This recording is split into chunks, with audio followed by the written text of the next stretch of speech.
Hi, my name is Quency James Ibarra Larasad, currently living at Mandawi City, Cebu, Philippines, working as nautical deck officer on board a cargo ship on a worldwide trade. I'm the youngest of the three siblings, currently now on vacation mode. I'll be coming back around maybe on March, back again on board the ship, still on a worldwide trade. And yeah, currently just been promoted as second officer this time. To become a worker on board the ship, you need to first study on a course Bachelor of Science Marine Transportation and Bachelor of Science Marine Engineering.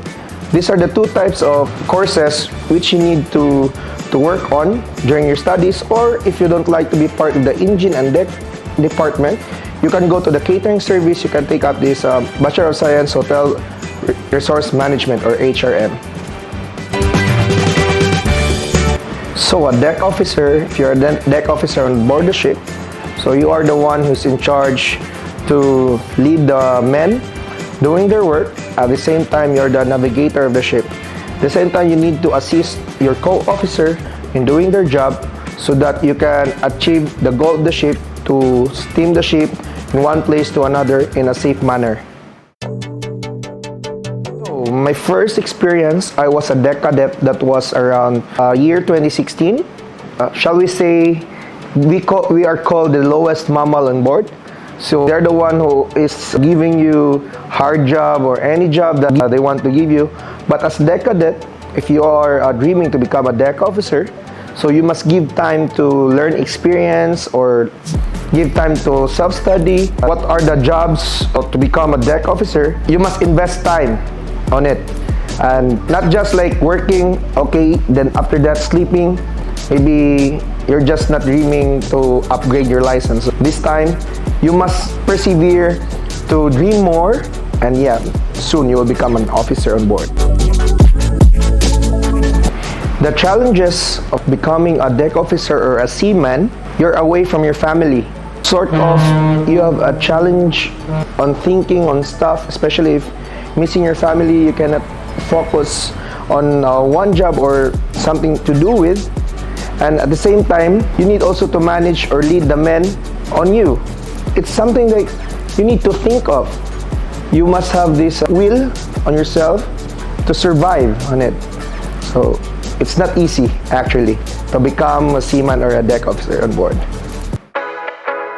So generally, a seaman or typical seaman will be earning around, let's say, from cadet, let's say $500 to 1,000 USD.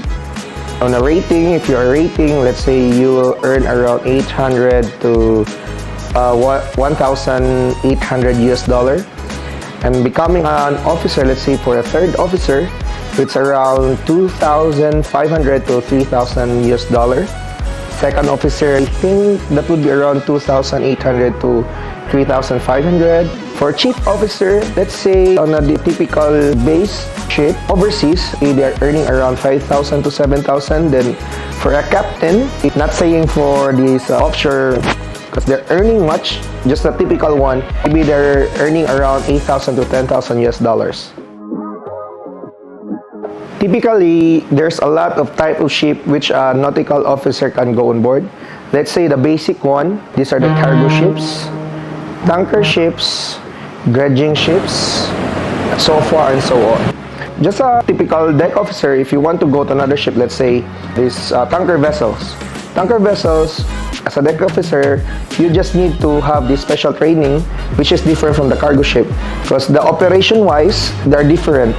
But it's the same that you are the navigator on board. It's just like you need to undergo some training so that you can address what are the different types of operation so that you can do it on a safe manner. I'll just explain types of navigation on board: terrestrial and celestial navigation. It's just this one, mostly it's not already used, but it's still applicable. Terrestrial navigation, you're basing the navigation on what are the things around you, let's say landmarks, lighthouse. Then you can get the fixed position. It's under terrestrial navigation. But if you go for celestial, these are the old practice that was done years ago, especially for when there's no instrument yet used. They are using the stars and getting the position of their ship. But as of now, because the technology is already upgraded, now we have this GPS, but still it is needed as a deck officer. You must understand what is terrestrial navigation and celestial navigation.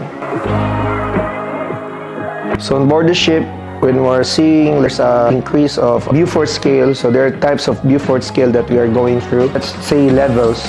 Then you can determine if the water is calm, the gale is okay, then stormy, and that's the type of wave scale that you need to study. So basing on the Beaufort scale. So traveling, I've traveled a lot of places already, of course, because my ship is engaged in international trade and worldwide trade. Because on board, or some ships, there are types of trade that they are going. Like, let's say, Far East. Far East is mostly in Asia only. But if you're world trade vessel, so you're going all around the world, let's say America, Europe, South America, Asia, a lot. So my best place when I got with, I was in Edinburgh, Scotland. That was the best place I've ever been. When I was a kid, I was fond of historical stuff, and there I experienced looking some castle, old castle that they are preserving. That was the best place. I've learned a lot, like I was dreaming of when I was still a kid. That was in Edinburgh, Scotland. Why nautical? Why Bachelor of Marine Transportation I choose? Actually, when I was a kid, I was really fond of building paper ships. At first, when I was around elementary, I was drawing, maybe you still know what this painting on desktop, the painting application. I was drawing a lot of ships, designing some ships. When I was looking on the port, I was so fond of seeing ships. The first, when I was almost finishing my high school, my first option was supposedly an naval architect, because of course you're fond of building ships. Actually, when I meet my tito or uncle, he influenced me, and he said, yes, you want to be working on ships. Why not to become a seaman? You can be an engineer, you can be a nautical officer, you can still see. So I was thinking much better. It's much better opportunity. That's why when I was already deciding, and I told myself, I want to become a captain. So as a captain, you need, the first course that you must take is Bachelor of Science Marine Transportation. If you want to become a chief engineer soon, then you must take up this Bachelor of Science Marine Engineering. But if you want to reach that level, me supposedly, I'm not yet on that level, you must work on, take some examinations. And actually now for me, I am now reviewing, because I will be taking my management license. That would be packaged for chief officer and master license. This time of my vacation, I am pursuing it, and hopefully I will pass this time around, maybe on the next month, February. So far, my best experience, of course, the best experience, that shall I say, when I got promoted from ratings to an officer as the third officer. So I was promoted from ordinary seaman to third officer directly, not going through AB or bosun. And that's the best experience so far that I've experienced. And my worst experience is when I was a cadet. We had an experience that our ship go through 8 meters wave. Like, I thought, like, I was already praying, maybe, Lord, maybe can we pass it over or not? But yeah, we safely passed, because there's a storm that time. And that was the most unforgettable moment that I was saying to myself, I think this was my last day. So that was not really an easy experience, that your ship will be going through, riding through waves 8 meters wave height.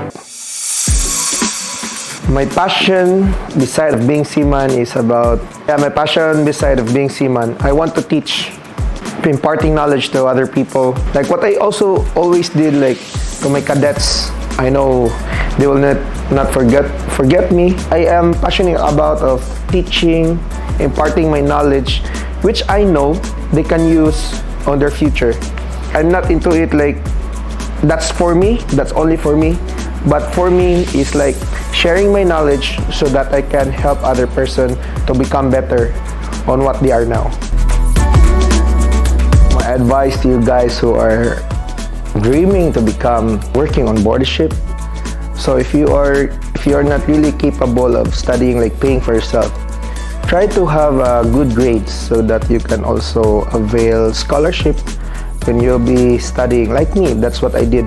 Because in my experience, we are 3 siblings, and my mom and dad had a hard time also sending us to school.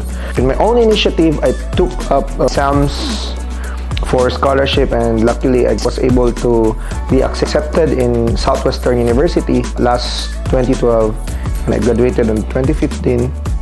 And luckily also I passed the exams and interview for a shipping company. As piece of advice, just build up good grades. If you're capable of studying and you want to be working abroad, mostly the company is looking on your grades. That's the basic one that they will check before you can undergo exam and interviews.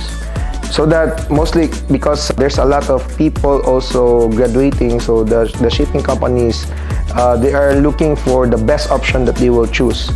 You're already on board, don't lose hope. Just be persevere in everything that you will do.